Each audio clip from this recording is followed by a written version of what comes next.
E entre os 37 indiciados no inquérito que apura a suposta trama de golpe de Estado, o padre José Eduardo de Oliveira e Silva foi citado no relatório final da Polícia Federal como autor de uma, abre aspas, oração ao golpe, fecha aspas. Segundo a PF, o padre teria enviado o texto para o religioso Frei Gilson. A mensagem, compartilhada em 3 de novembro de 2022, pedia que todos os brasileiros, católicos e evangélicos, incluíssem os nomes do então ministro da Defesa, general Paulo Sérgio Nogueira, e outros 16 generais do alto escalão do Exército em suas orações para, abro aspas novamente, vencer a covardia e agir com consciência histórica e não apenas como funcionários públicos de farda. Fecha aspas. Segundo a PF, a mensagem demonstra que José Eduardo, logo depois da derrota de Jair Bolsonaro nas eleições presidenciais, já disseminava a ideia de um suposto golpe de Estado apoiado pelas Forças Armadas.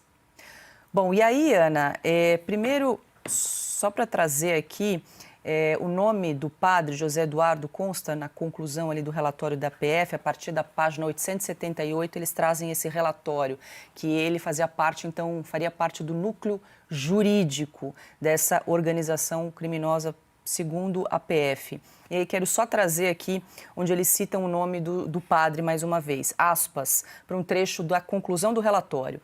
Conforme exposto, a consumação do golpe necessitaria de um elemento fundamental, o apoio do braço armado do Estado, em especial a Força Terrestre, o Exército.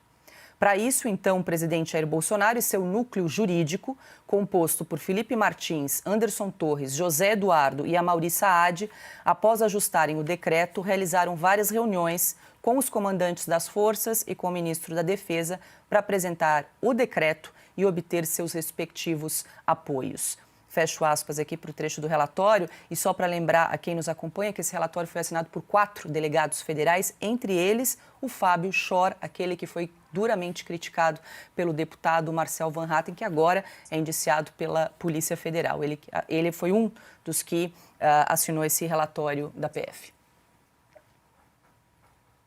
Pois é, Paula, estamos caminhando rapidamente para uma mistura de Venezuela e Nicarágua, né? Nicarágua que persegue cristãos, padres. Agora, olha, estava ouvindo, né, vocês e, né, estamos aqui falando, né, normalizando esse roteiro de filme que merece troféu Framboesa, aquele, né, dos piores. O roteirista se perdeu completamente, porque até padre tem oração ao golpe. Desculpa, oração ao golpe. É isso que a gente tem que noticiar. PF acusa padre José Eduardo de criar oração ao golpe. É uma mistura, né, de tristeza e indignação, porque nós estamos falando da outrora gloriosa Polícia Federal. O brasileiro colocou a Polícia Federal num pedestal. A Polícia Federal devolveu a esperança ao brasileiro do combate real, virtuoso à corrupção, o império das leis e não dos homens. A bandidagem presa, né? Quantas vezes as redes sociais brincavam, vamos acordar hoje, vamos ver para onde o Uber da Polícia Federal foi. E agora, Polícia Federal acusando o padre de oração ao golpe, com esse delegado, o Fábio Schor, metido nisso. Eu comentei outras vezes aqui, Paula, e faço questão de repetir. Eu já estive com o padre José Eduardo na paróquia dele, em Osasco, um padre muito querido, e ele me contou pessoalmente sobre uma das operações lá, ele que mora exatamente atrás da paróquia dele, está sempre recebendo pobres, pessoas necessitadas, famílias, enfim. E ele disse que foi no meio da madrugada, no meio da noite, que a Polícia Federal chegou lá com vários carros e armamento pesado, né? Aqueles armamentos, aquelas armas grandes, coletes à prova de bala. e o delegado porta dentro ali da residência, começou a procurar coisa de filme, abrindo gaveta, revirando as coisas, e ele ali parado simplesmente falou: vocês podem procurar o que vocês quiserem, aqui vocês não vão achar nada além de livros e mais livros e orações, e eles levaram tudo.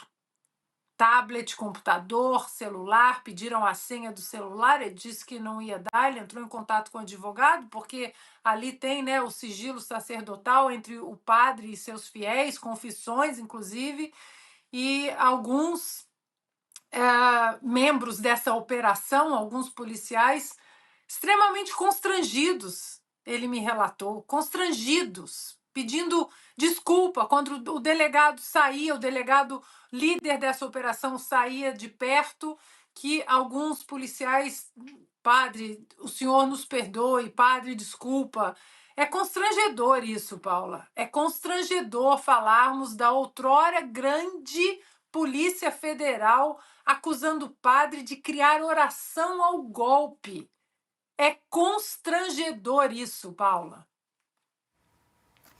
Piotr.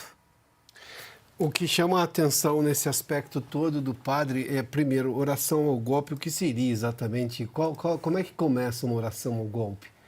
A polícia criou tanta coisa aí, ela tem que justificar. Como ela criou uma fantasia, ao que parece, porque os indícios e evidências até agora levam para um outro caminho, e ela começa a ter que justificar. Oração ao golpe. Tá, e o que uma oração ao golpe poderia fazer de prático num golpe de Estado, numa derrubada do poder, que não era nem o caso, porque, convenhamos, lá atrás, né, era governo Bolsonaro ainda, mas, enfim, o que uma nação, qual é o poder de uma oração nesta hora de mobilizar pessoas para... Não entendi, porque se isso é uma ferramenta para golpe de Estado, eu preciso ver a letalidade dela ou a eficácia dela para mobilizar pessoas. Não tenho. Acho que eu não tenho nem, digamos, precedente na história. Então, as histórias vão se sucedendo, né? Você vai aumentando toda essa narrativa para tentar justificar uma coisa que já não se justificava no começo. Então, a saída é colocar mais detalhes. Isso é a receita de um roteiro ruim.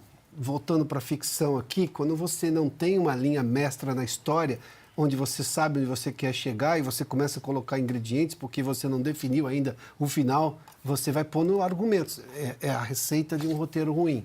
Na vida real, bom, temos um relatório da Polícia Federal que vai precisar de muito esforço e muita criatividade de alguém para dizer, olha, isso aqui tem que ser levado estritamente a sério, porque tem muita coisa que não se sustenta lá.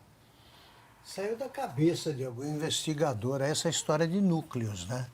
Eles é que criaram e dividiram. Agora, um padre está no núcleo jurídico. Só se ele for trabalhar, já escalaram para trabalhar no dia do juízo final.